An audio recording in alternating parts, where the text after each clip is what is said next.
Good afternoon, everyone.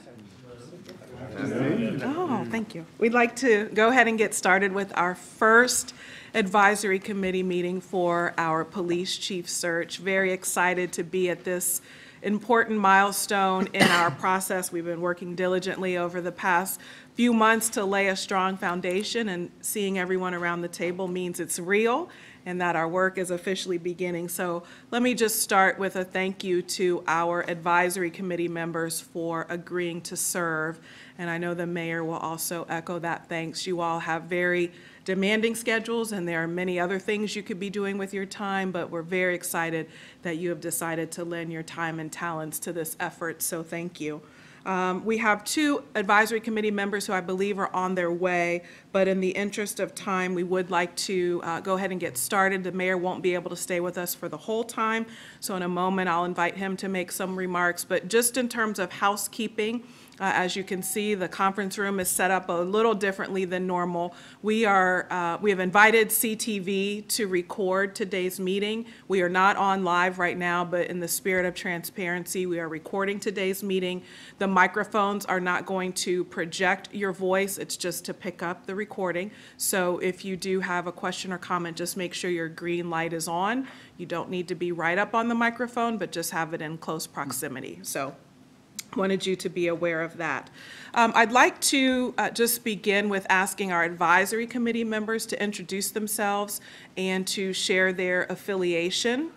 And what I'd also like to ask you to do for the purpose of the introduction is to start with the end in mind. So I want you to think about the day after we announce our new police chief, whoever that person might be, and what word or phrase would you use to describe our process?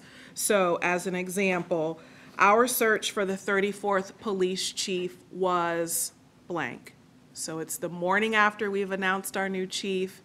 How would you describe our process? So since I've had a little bit more time than you to think about it, I will start. Again, my name is Dawn Tyler Lee, Deputy Chief of Staff of External Affairs, Chair of the search, and our search for the police chief engaged people who have never been engaged before. I'll turn to you, Pastor Brian. Brian Williams, I'm the pastor of Hope City House of Prayer. And exactly like Don said, just to engage people, the word that comes to mind is thorough.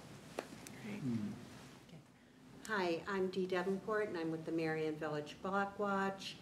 And I guess the word I would use at the end of the sentence is fair and equitable.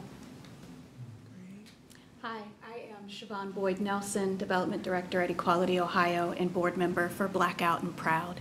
I'd like to say that the process was expansive and thoughtful. Hello, everyone. My name is Ned Pettis. I'm the Director of Public Safety for the City of Columbus. And my comment about the process would be that it involved city and community collaboration. Now I'm going to have a different question for my staff colleagues, so if you'll just pause for a moment, I'm going to go to Councilmember Brown. I'm Councilmember Mitchell Brown. My word about this process on the following day was that it was transparent.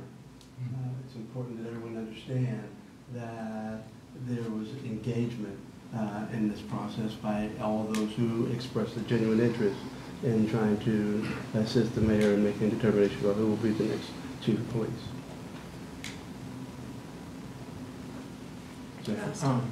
Jeffrey P. Key, New Faith Baptist Church. I would say that it was inclusivity.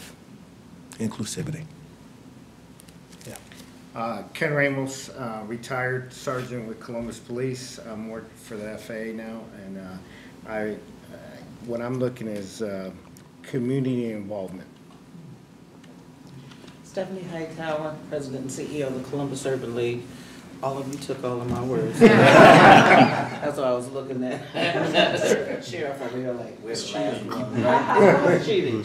I would say this process, I would hope to be able to say this process was about integrity.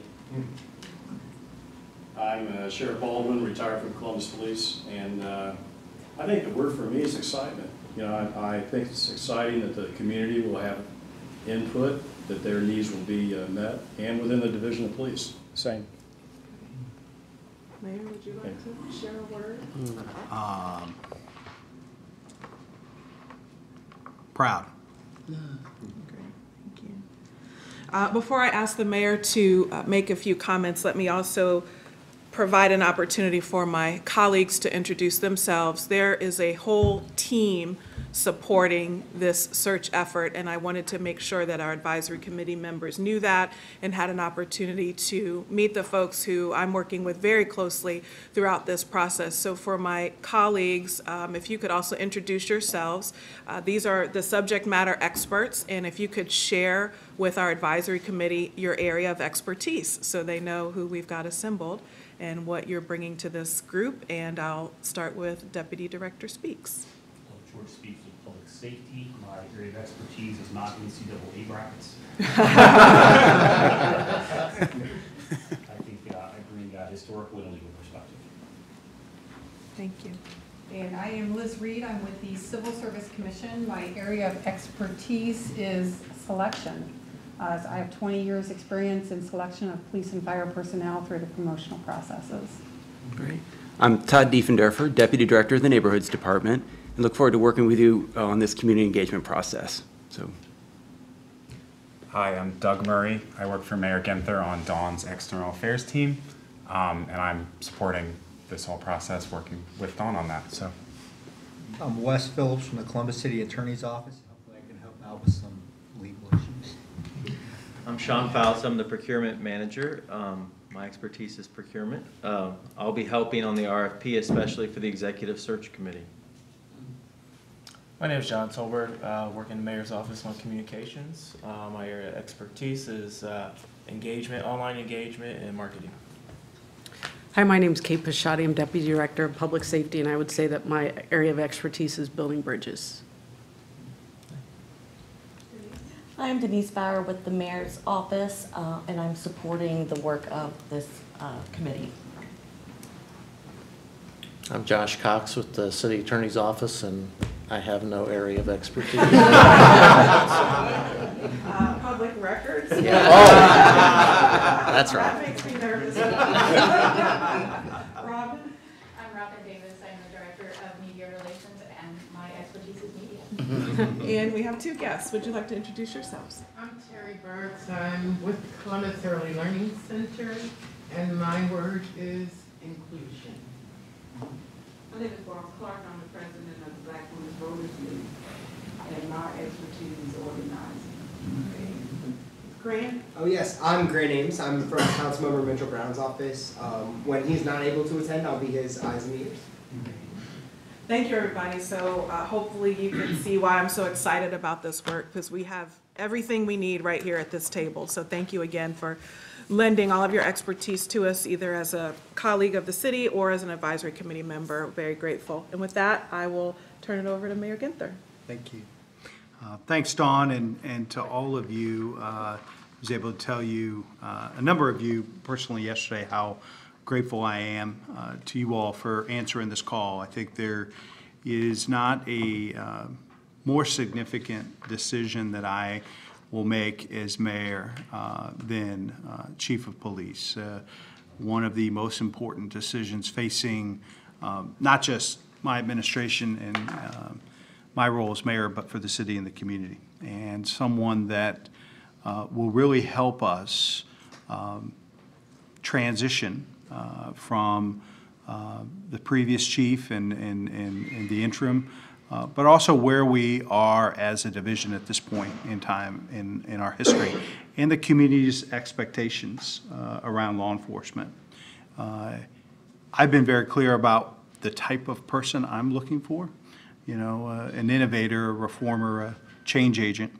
But it's also really important to me, as the sheriff mentioned and as others, that we hear directly from the community about what they want in their next chief of police, so that we're able to meet and exceed the community's expectations for the way we do our work, and engage the community in their role in helping to make our neighborhoods safer.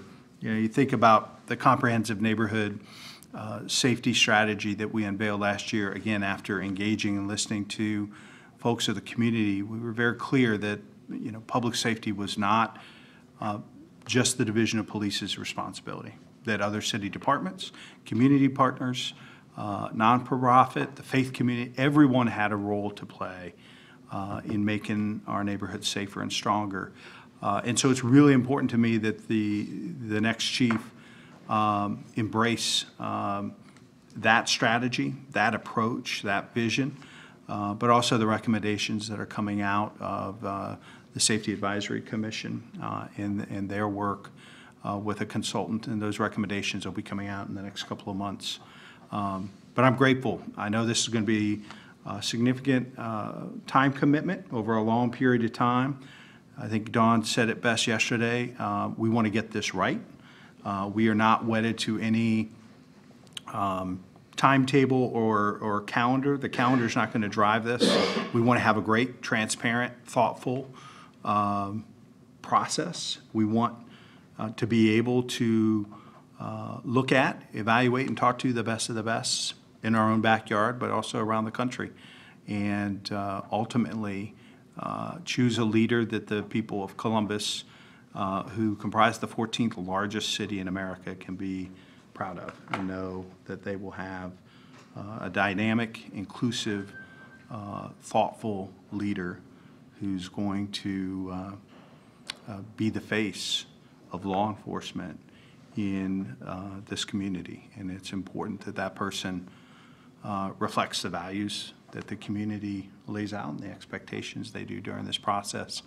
I think it's also going to be a great part of this process that after we recruit, talk to different candidates this summer, that the community will have a chance to meet with potential finalists later in the year, so that they have a chance to interact with and engage with and see these potential candidates up close and personal in our neighborhoods. And so thank you again. I know I am not the only person who has called and asked you to do something, and there are probably long lists of requests that come your way, but thank you for making this such a priority on behalf of the community, and certainly as mayor, I'm grateful for your time and your expertise and everything you're going to put into the process.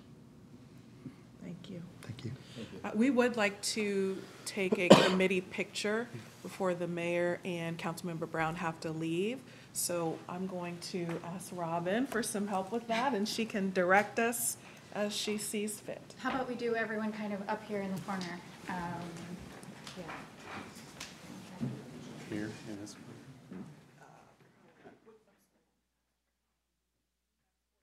Let's do it maybe in front of the seal. Let's do that. I'll try to do that without having to climb on the table. I'll just have everyone take their name tags off for a quick moment. Exactly. Yeah, then we're gonna be in trouble when we go downstairs. Exactly. John, don't make fun of me doing this. Closer. Yes, please, if we can have, in fact, if we can do it maybe 2 rows. 2 rows. Short people being one, in the front.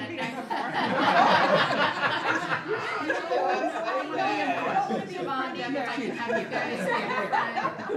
Okay. All right, scooch in a little bit more. Maybe people turn to the side. I guess I got moved too, right? No, you're good. This is my work too. Okay. Smile. Thank you. No.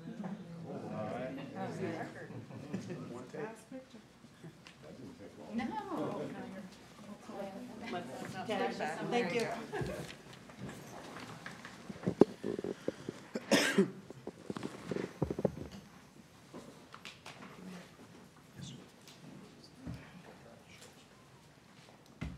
Were you at the soccer practice? I didn't say.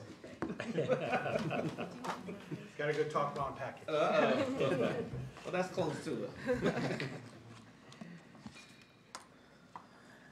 Thank you, Councilmember. Thank you. So our next agenda item is going to be some information sharing from the City Attorney's Office.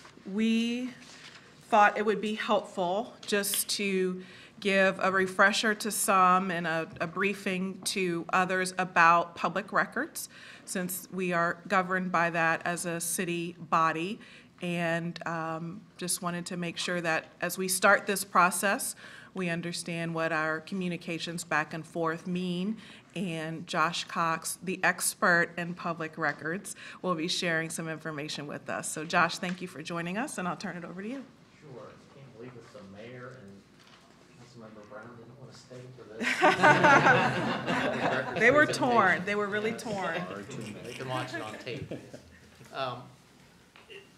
For those of you who don't, as Dawn pointed out, some of you have had public service, so you're familiar with this whole concept, but if you haven't been in public service before, it may be a little alien to you, but it's not complicated. Basically, because you're performing a function of government here, you're advising the mayor. That makes you a public office for public records law purposes. And so anything that's generated by you or any of the staff on this committee that documents the organization, functions, policies, decisions, procedures, operations, or other activities of this body is a public record.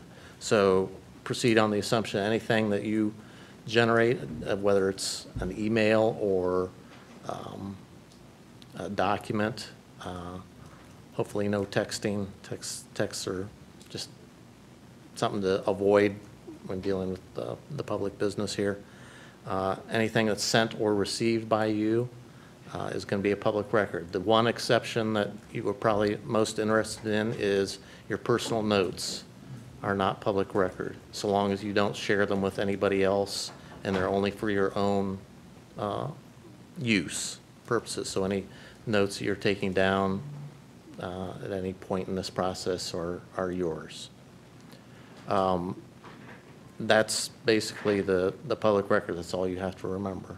I also want to address open meetings requirements because they're related here. And under Ohio law, this advisory committee would not be a public body subject to open meetings.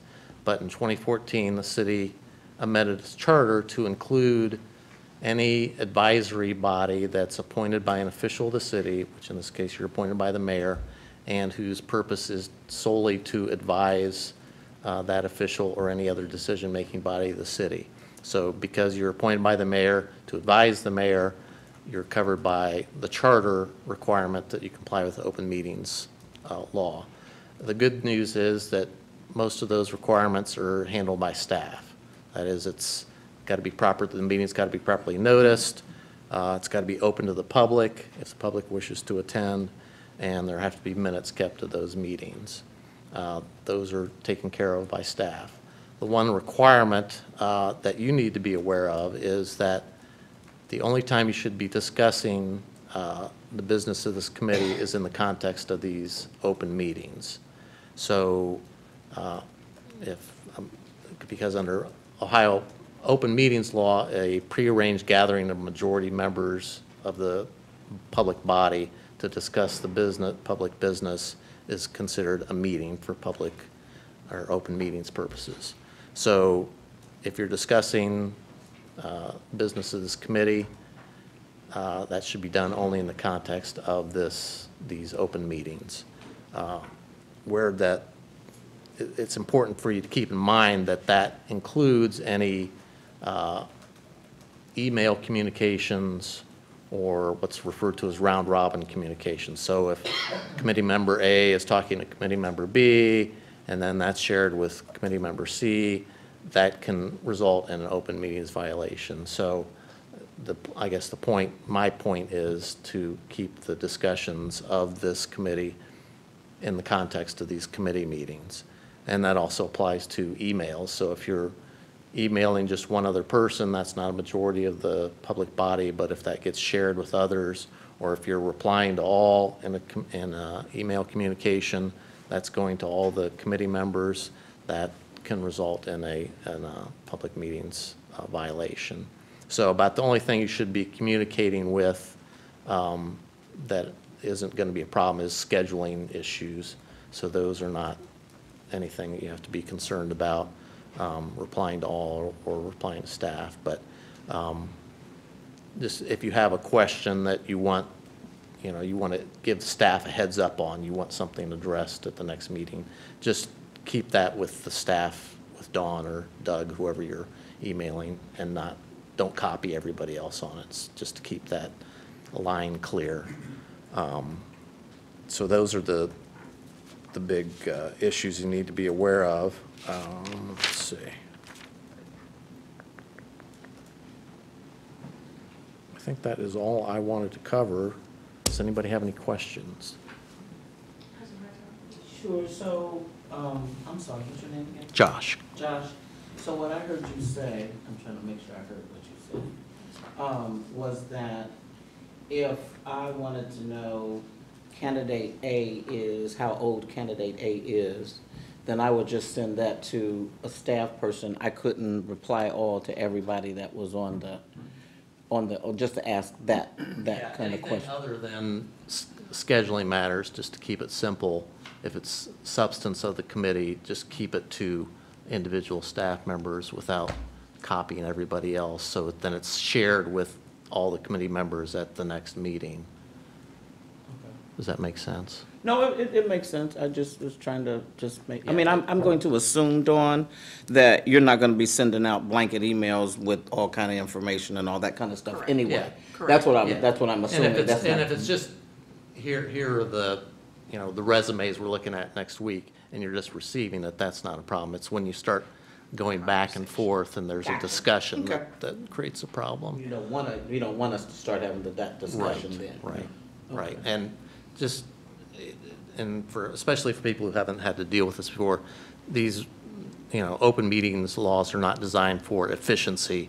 They're designed for transparency. So it may not be the most efficient way to do it, but to ensure that it's all done in the open meeting, sometimes efficiency has to be sacrificed.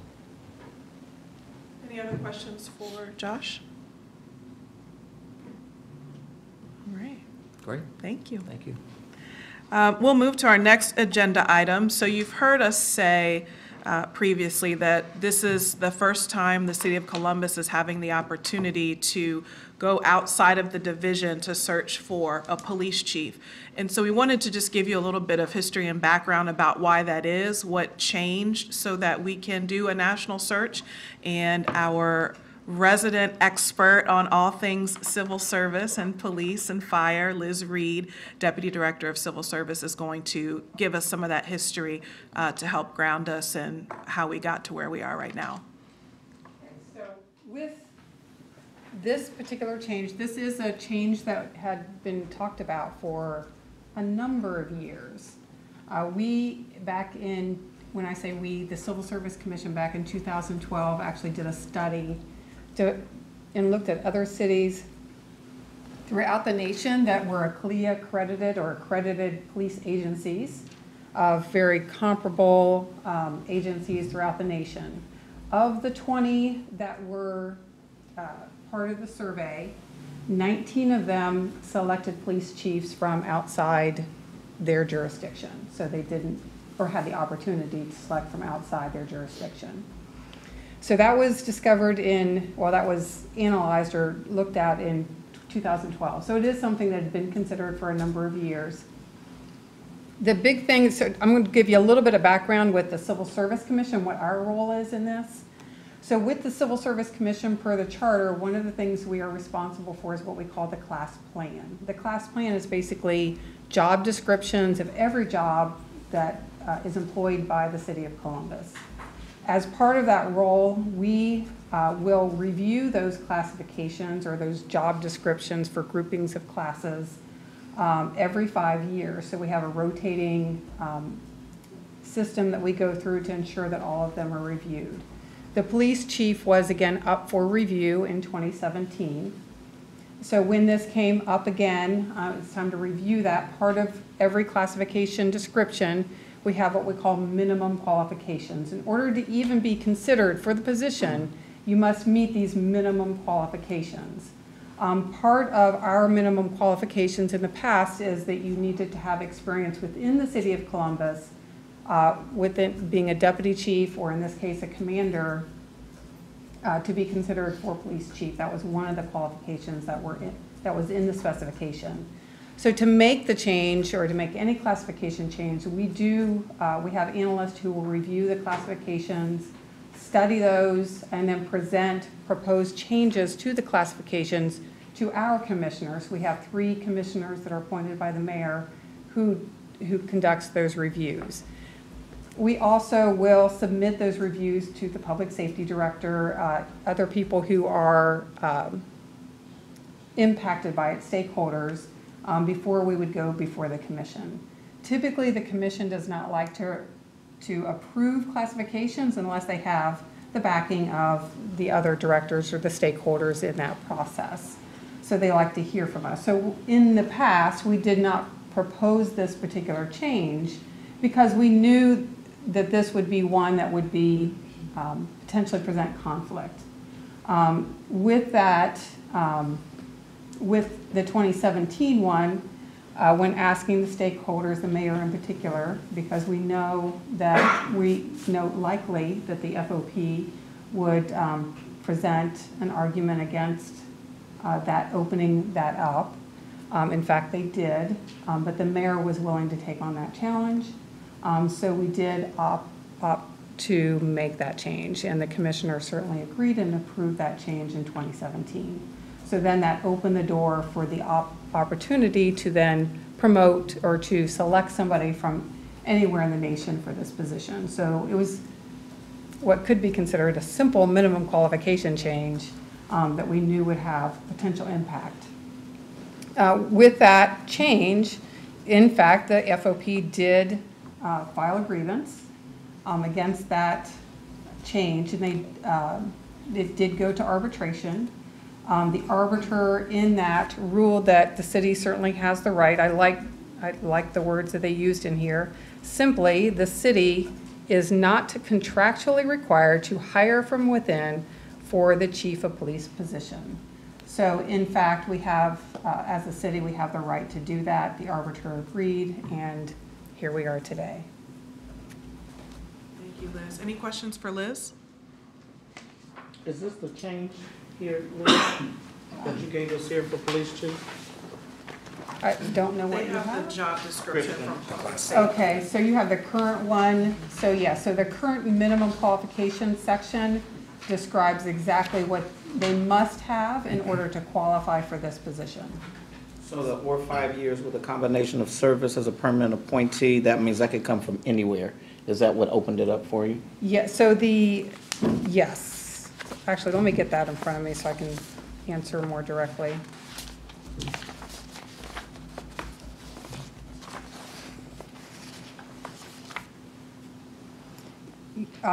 Actually, the biggest change that made place is when you, it says in the very first statement, police deputy chief, and it says, or comparable experience elsewhere. That was the piece that opened it up. Okay, yes. okay, there we go, okay. So along with that, we did make an additional change. Previously, you also had to have a valid state of Ohio driver's license. You now just need to have a valid motor vehicle license. Liz, Yes. at City Council last night, a gentleman came to the podium and made a statement and asked questions. His statement was that to appoint a police chief from outside violates the city charter. So can you specifically state what governs our ability to appoint from outside?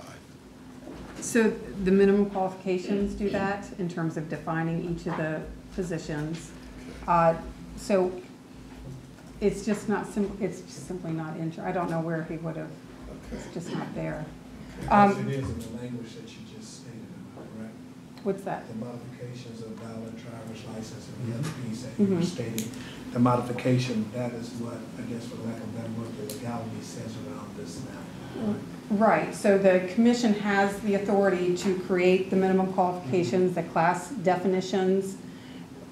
That was all done through that process that goes through our commissioners. Because of this change, those minimum qualifications have changed. Now, in some cases, there are, that the city may negotiate away some of their rights through collective bargaining. In this case, we did not. So we certainly have the right to do that. Go ahead. It's the civil service classification that governs. That's right. Okay. It does. And then the other piece with this that I do want to point out is the addition that we added is that they must obtain or maintain an OPATA certification by the completion of probationary period. So it will be important that they do, if they're not, so what that is basically the right to enforce laws in the state of Ohio. So you want them to ensure they have that right to do that. So that's why that was added in. If we're going to select somebody from outside the state of Ohio, they likely will not have that certification, so we need to ensure that they'll get that.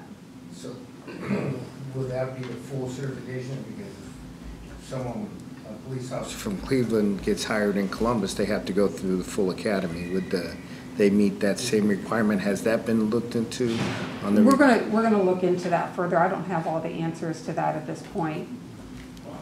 Within the state, excuse me, I know the qualifications are recognized, but out of state, and I think it's a good question. Yeah, do they have to go through the entire academy in Ohio? I don't know. I don't know what the requirements Well, are. they should already have the OPATA certification. Not from, I mean, if you take somebody from Los Angeles, California. Oh, right, from outside the state, right. They have to go No, through absolutely. the full 800-hour academy. I don't know. I think there's been changes made to that recently, but that's why I can't answer that question directly, but that's something that we're going to be looking into to find out exactly what it is they will be required to do. It'll also be part of the RFP when we do a search. So they're familiar with that, so when they're selecting someone, they're going to ensure that they get that. And that's a great example of where advisory committee expertise will come into play, particularly those with law enforcement background, so we can make sure that the requirements that we have are reasonable and achievable within the time period that we're looking at. So Because typically, how long would 800 hours be? It's about 6 to 8 months of 6 to 8 training. months. And then you have a Columbus coaching Academy period. is 6 months. 6 months. It can be a little bit less depending, but Columbus is approximately 6 months. Twice as long as the Ohio. Wow. are there any other questions for Liz about how we got here? No, Sheriff? not that. Okay. I just have one question about the protection of the chief under civil service. It changed from Chief Jackson when they went forward. Has that changed any? It hasn't changed since the most recent change. So the change that happened after Chief Jackson was essentially that once you're selected as the police chief, one, you will serve a 1-year probationary period. And then 2, you have term limits. Essentially, after 5 years, they can choose essentially not to re-up you or to keep you in that position. But if they do choose to pull you into the position again for another 5 years, that would, again, keeps you comfortable for another 5 years. But what that means after that period of time is you can only serve 2 terms. So 10 years will be the maximum amount of time any police chief would serve for the city of Columbus. Do you repeat the probationary period? It's a 1-year probation. Just Oh, that's the a good first. question. Only the first term. Only the first one, okay. Great information. All right, with that, let's shift to our colleagues from the Department of Public Safety. So Liz shared how we got here. We thought it would also be helpful for our first meeting to provide an overview of how the division is currently structured and what some of the responsibilities are of the police chief. So as we're entering into this work, you can have a good idea of what this person is expected to do. I know George is going to walk us through that, but wanted to give the opportunity to Director Pettis if there's anything you'd like to say before we turn it over to George. Sure. Thank you, Dawn. George and I talked, and I just wanted to share a little bit of background about both the Columbus Division of Police and Columbus Division of Fire's history. associated with accreditation. Liz touched on their previous search, I believe you said in 2012, and you searched the 20 departments that are CALEA accredited. And the Columbus Division of Police was accredited under CALEA in 1999.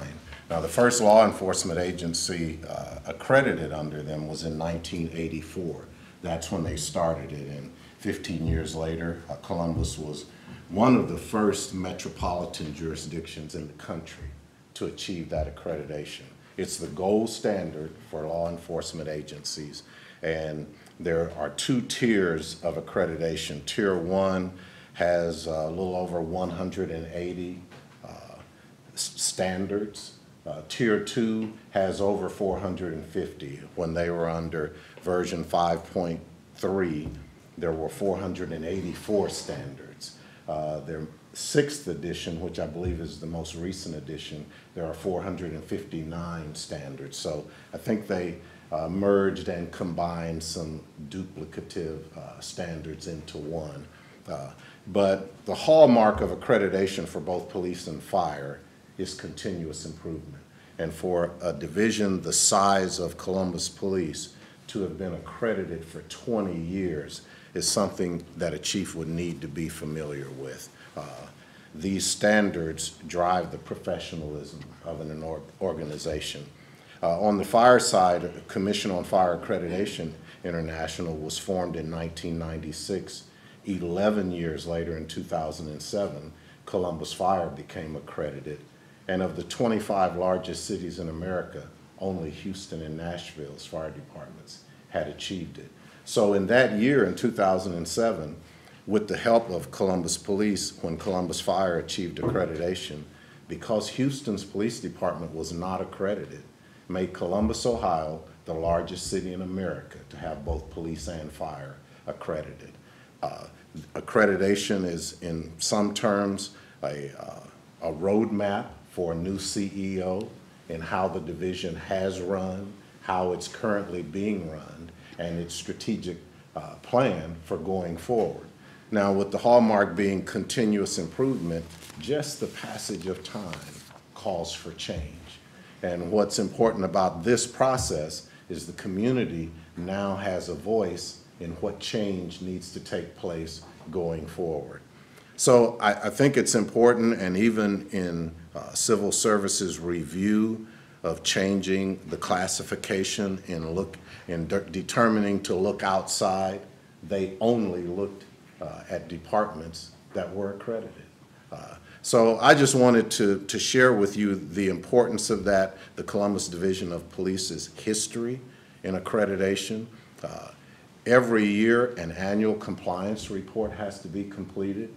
And then previously, every 3 years, they'd have to go through the entire process again, bring in a team of peer assessors that reviews everything they do. It's much more comprehensive than a review by a consulting firm because it looks at everything.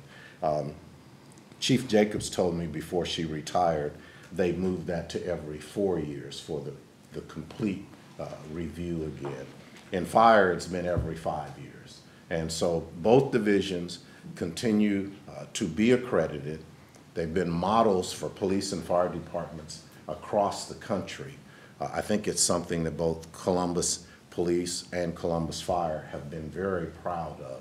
And so I think it's going to be important for any new chief to be familiar with that. I think it's a great service for both the division and our community for any new CEO to have a roadmap of what has been accomplished, how the division does business, and what its strategic plan is for doing business. And so that individual gets to focus on what changes need to be made because the day-to-day operations are covered by that roadmap and the executive staff. So I thought it was important to share that. I've covered a lot of things in my 35 years in the Division of Fire and 10 as chief, but because Columbus and Columbus Fire was one of the first to achieve accreditation, and that's how I met Lieutenant Craig Stone from Columbus Police. He was their accreditation manager. He had 8 years being familiar with the nuances of accreditation. So he helped fire get over the last hurdles. But the Fire Accreditation Commission made me an ambassador for accreditation. So I kind of got used to going around the country preaching and advocating for accreditation for public safety agencies. So before George went over the details about our division, I thought I would just share that with you because I think it's very important. Thank you, Director.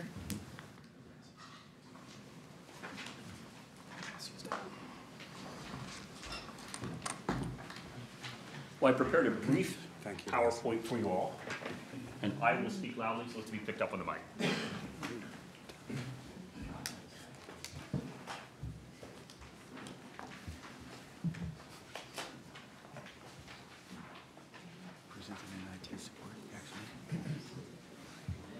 So to relax, I love to read, and one of my favorite authors is known as America's philosopher, which is strange because he's an Englishman from the 1600s, John Locke. And John Locke said, the very reason we have government is for the protection of life, liberty, and property. 100 years later, Thomas Jefferson would pick this theme up in the Declaration of Independence when he talked about the inalienable rights of liberty and pursuit of happiness. He changed it. The reason I think that's germane today is that I was reviewing our archives, and from the 1950s, I found public safety's mission statement. And I was amazed that they touched upon that most fundamental reason we have government, to minimize injury, death, and property. It's what we do in public safety. And we do that as a three-legged stool, if you will, with fire, police, and support services being the legs, subdivided into, so you have the Department of Public Safety, 3 divisions, and then subdivisions of the divisions. And it is the most fundamental part of government here in Columbus, as evinced by 68 cents of every tax dollar. Over $500 million goes to public safety. And today we're going to focus on one of the legs, Division of Police, $342 million this year's budget. So Division of Police. Division of Police, as Director said, is CALEA, the gold standard. We have approximately 1,900 officers, 340 civilians, 224 square miles, over 80,000 people, 25 facilities, 1,000 vehicles, and we have purchased and implemented body cameras here in the city of Columbus. George, if I may, I see some of our advisory committee members jotting down. We can send this out to them afterwards, Absolutely. can't we? Absolutely. Okay, great. Thank you. This is the table of organization. Most of you are familiar with talking about the Division of Police right here. Zone 1, 2, 3, 4, and 5. It's about 1,200 of the 1,900. These are the officers on the street. But the breadth and depth of the division, supported by everyone else, is truly amazing. Ranging from Kenny Ramos with 20 pilots and 5 helicopters. Ranging from expertise such as Missing Children's Unit or a physical abuse unit. The depth and breadth of the Division of Police is truly amazing. We now have more officers. 1948 at the end of, on December 31st of last year, more officers ever in the history, most officers ever in the history of the city. These officers are divided up into 5 zones and 20 precincts throughout the city. We received 1.2 million calls of service. Let me say that again, 1.2 million. 200,000 of that is for our division of EMS. Notice I didn't say fire. Of the 200,000 calls, 150, 160 of that's for EMS. About 30 to 40 only for fire. So in addition to our division of fire, those calls, 1.2 brings you down to 1 million. About 350,000 of that million is for non-emergency. But then about 650,000, is 911. We need help. This could be a person's worst day of their life. What are our stats from last year? Of that 650,000 calls, 17,000 last year, there was violence in a domestic situation. Or it hasn't escalated yet to violence, but there's a dispute, 15,000 calls. Hit skips, 11,000 last year. Burglary alarms, 34,770. Attempted suicide, 6,400. Suspicious person, 25,891. In that 650,000 911 calls, we seized 2,628 firearms. Notice 189 were assault-type weapons. What I mean by that? Automatic, semi-automatic, large capacity. Now, let me go back one. You're thinking, oh my gosh, I had no idea. Is the city of Columbus dangerous? Let me talk subjectively and objectively. Subjectively, look at City of Columbus. We have here depicts something that is rare in the United States. I don't know of anyone else in the Midwest, but very rare. This inverse relationship, an inverse relationship of type 1 crime, which is depicted in blue. Type 1 crime is the most serious crime. It's an FBI category consisting of rape, robbery, aggravated assault, and murder. The most serious crimes. We have actually been going down, trending down, over 10 years in type 1 crime. The city is safer. At the same time, our population keeps going up. This inverse relationship is truly unique. That's subjectively. Objectively, when you contrast us versus other cities of similar size, we are one of the most safe cities in the country, despite the numbers I just gave you. The largest issue in law enforcement today is use of force. And there are many issues comprising use of force that a chief of police is going to have expertise within. And use of force in responding to those million calls occurs, and we track this very closely. For example, last year our officers, well, we're in a pushing situation twice. Use of mace 179 times. They use a taser 162. There we go. Strike with hands or feet 103. Strike with a weapon, and by weapon it would be a flashlight or a baton 6 times. Canine bite 2. If you look over a number of years, I did the math, I think we average around 16 shootings. In other words, a police officer shooting someone about 16 times on average per year. And of those 16 shootings, about 6 will result in fatality.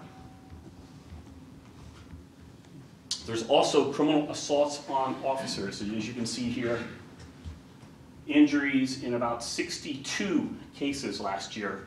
Other assaults were made, but no significant injuries on these officers. Now, to teach folks how to use force, how to de-escalate, to respond to the 650,000 911 calls a year, we have one of the premier police academies in the country, the James Jackson Academy. In fact, not only do we teach twice the amount, almost twice the amount as the state of Ohio or OPATA, in addition to that, even though they can get training for free with the state through OPATA, many jurisdictions are now coming to us, paying us to teach their officers from as far away as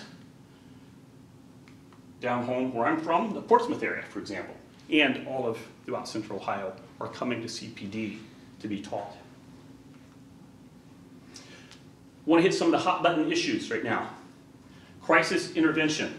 Folks who are in peril due to mental issues and or dealing with drug issues. Many of our officers are now given naloxone. We are responding to about 12 cases a day dealing with heroin overdose. These folks are also trained in de-escalation. Our community outreach, we have definitely ramped it up in the last several years, and I have a handout that shows about 35 different programs. There's a description and contact if you're interested or want more information regarding any of those community outreach programs. We have a significant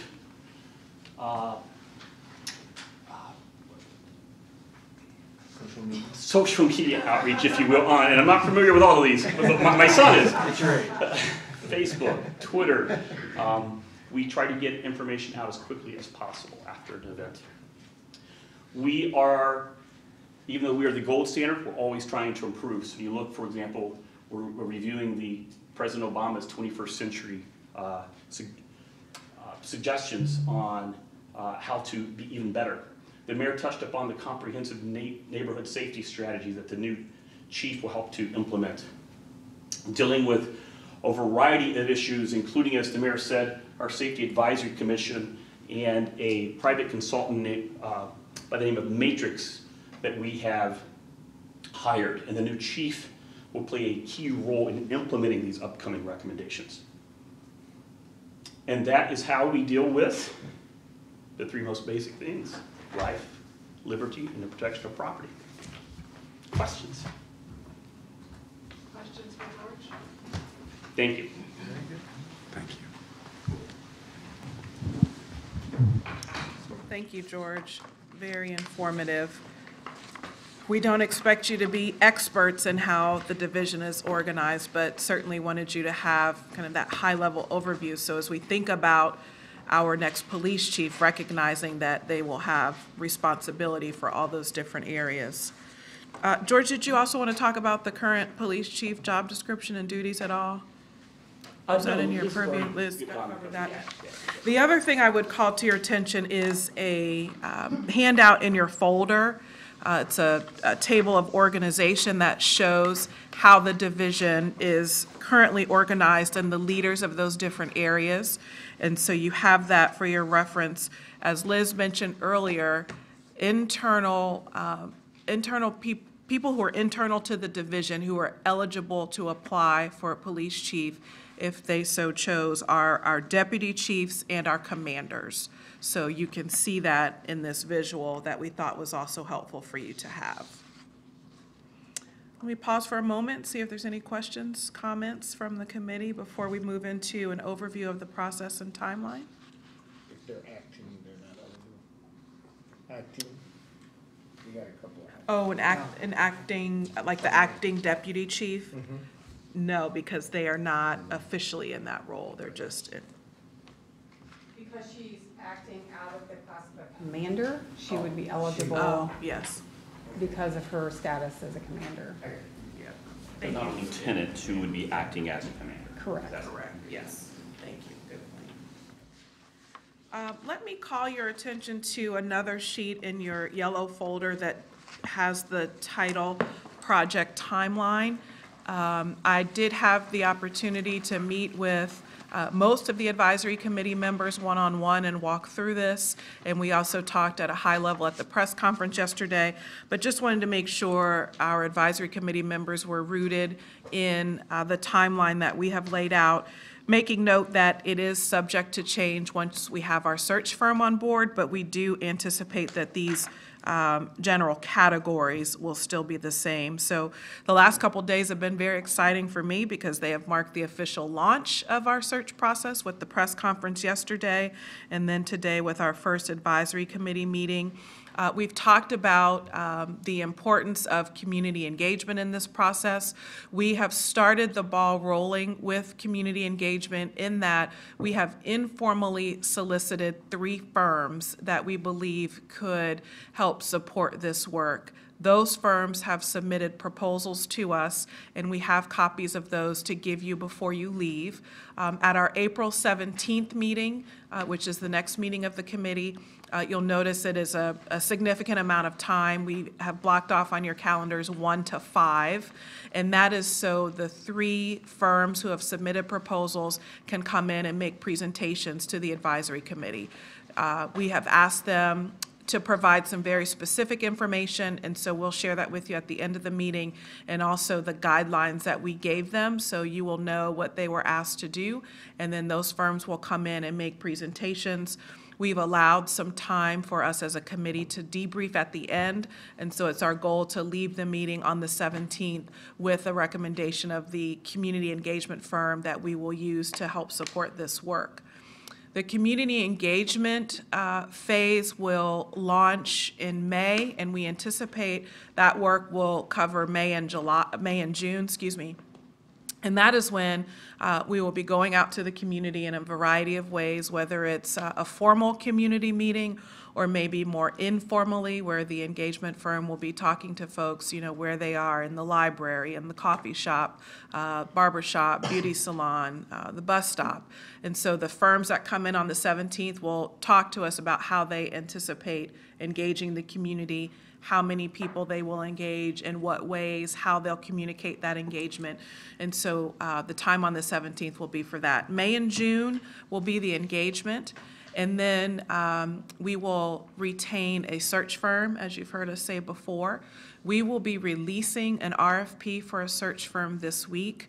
We've been working very closely with our Department of Public Safety, with George, and with Sean Fouts, who is our procurement manager and purchasing, to make sure that we have everything in the RFP that we want our search firm to do. And so we'll be ready to release that this week. We will send that to you electronically so you also have it.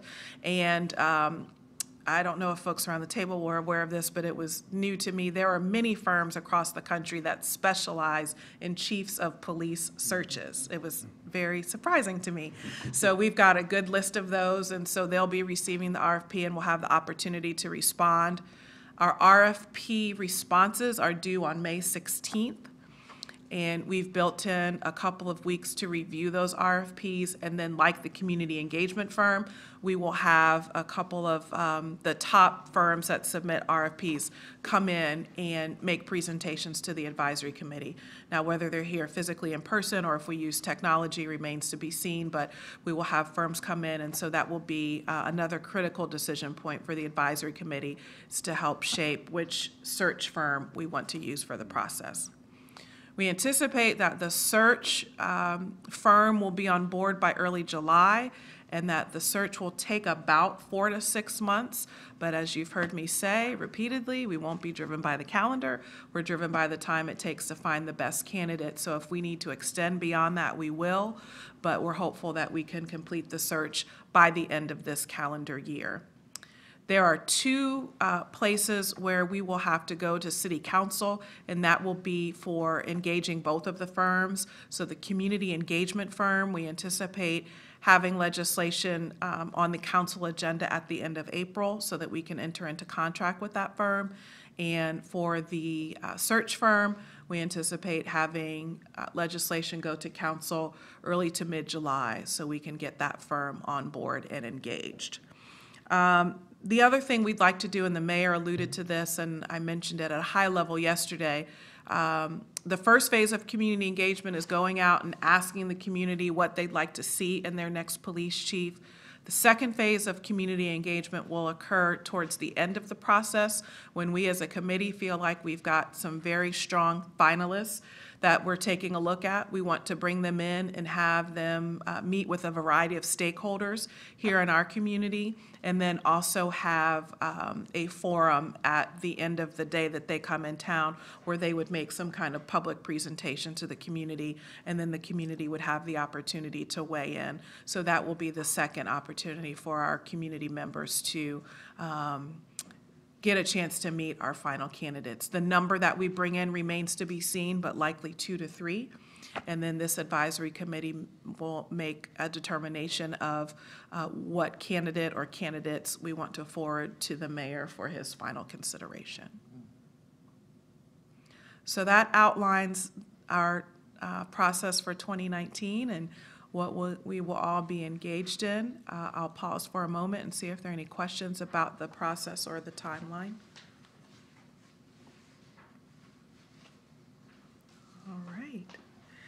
So the other thing I just wanted to mention, and this was attached to your letter of invitation from the mayor. I did not make another copy of it, but just in terms of the advisory committee job description, really your role, as you might have imagined, is to support the process. We want you each to be thinking about particular groups that you think we should engage throughout this work. That will also be the responsibility of the firm that we retain, and certainly the responsibility of staff. But as advisory committee members, you have expansive networks, and not just letting us know who should be engaged, but encouraging people in your networks to be engaged. As we talked about, this is our first time to do something like this, of this magnitude, and so we will be responsible for communicating broadly to the community that there is a search happening and that we want to hear their voices. So being ambassadors for this work will be critical. We're also thinking about, at a staff level, what are the best ways to keep the community informed about how the search is going, and at key milestones, sharing that information with the community. And so we welcome your feedback. You know, we will establish a website where we will have a lot of information, but we know that's not the best method for everyone.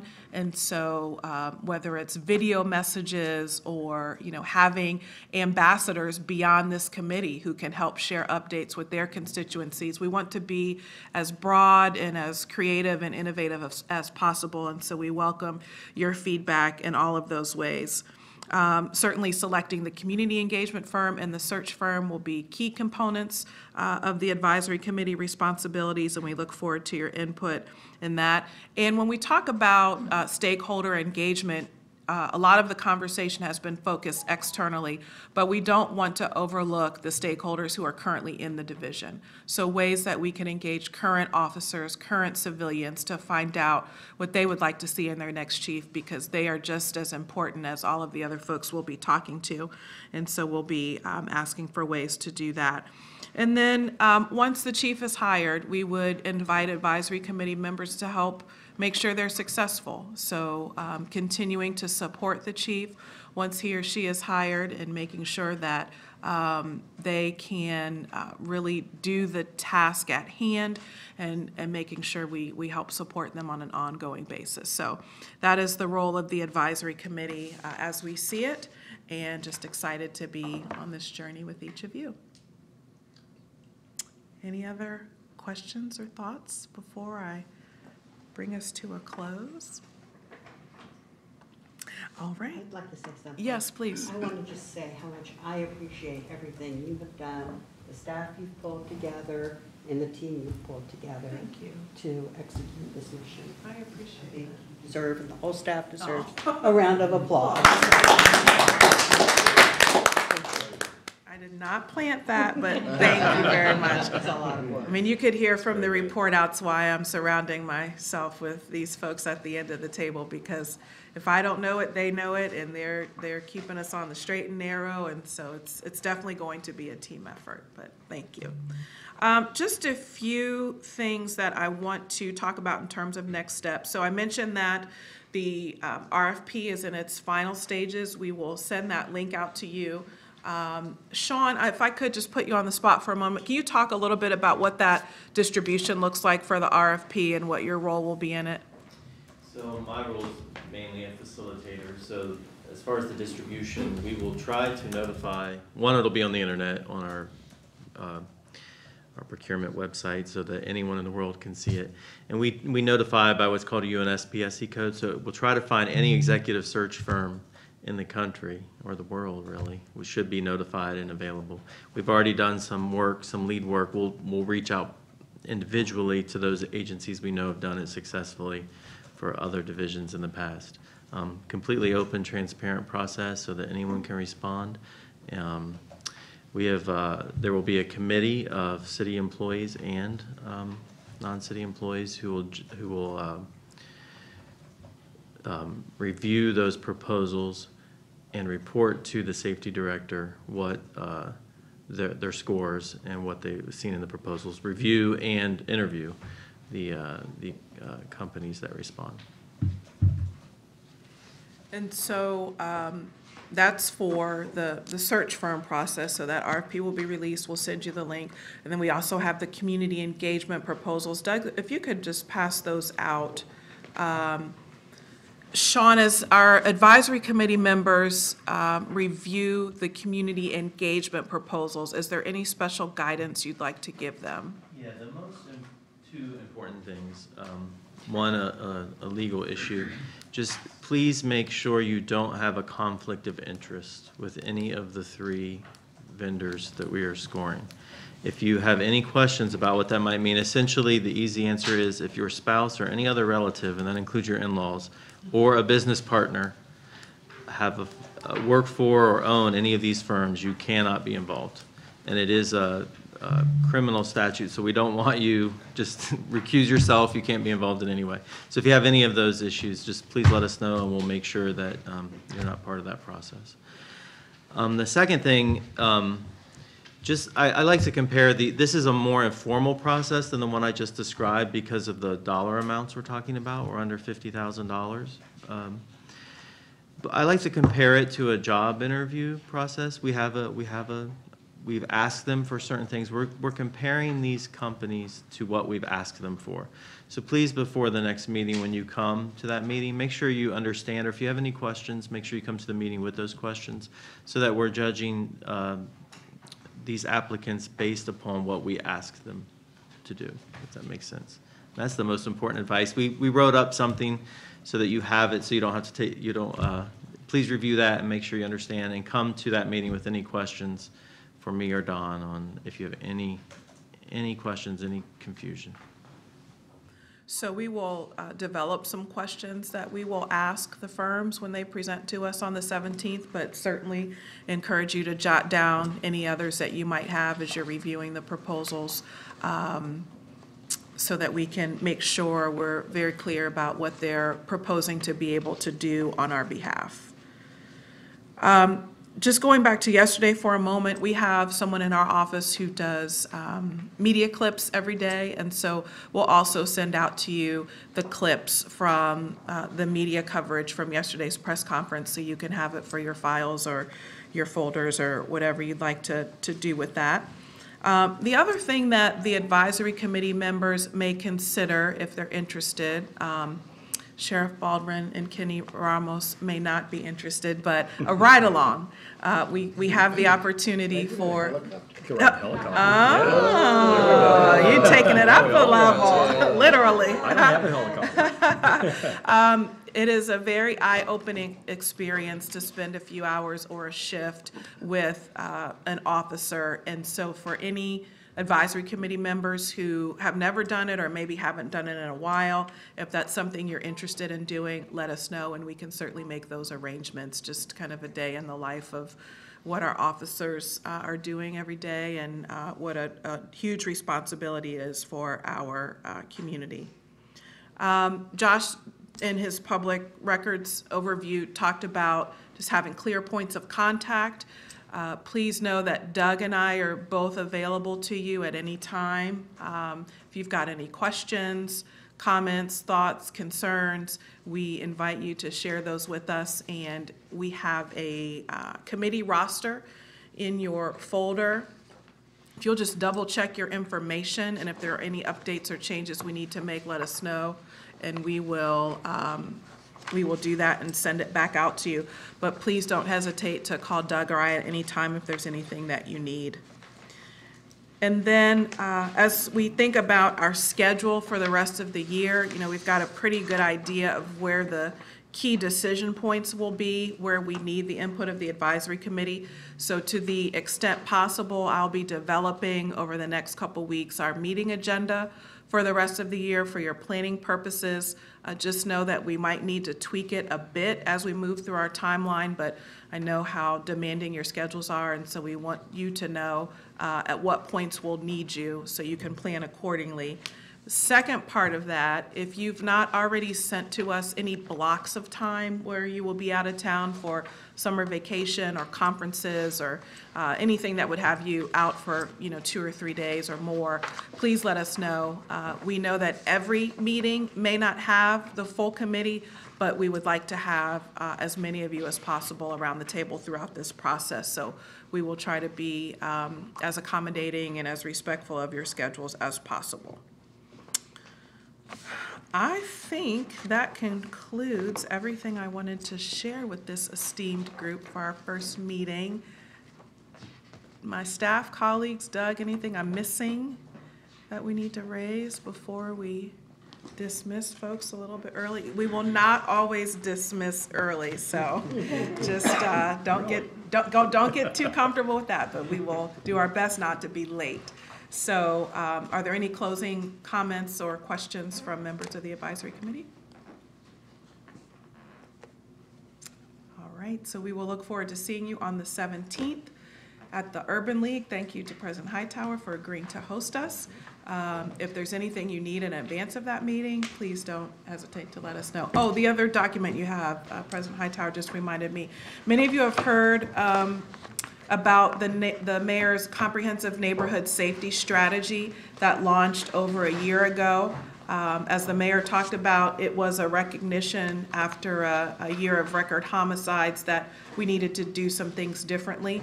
And it was also the recognition that safety does not just rest in the Department of Public Safety and the Division of Police. And so we have incorporated a comprehensive neighborhood safety strategy that includes our departments of recreation and parks, health, neighborhoods, public service, really looking, as the name suggests, comprehensively at safety issues in our community. And so I thought it was appropriate to share our report with you so you can see some of the actions that have taken place in the past year, because when we look at safety, it's much broader than maybe the more traditional definition of it. So there are some extra copies if you'd like to take them and share them with others, but we invite you to peruse that at your convenience. And if there's nothing else, then we stand adjourned. Thank you. Thank you.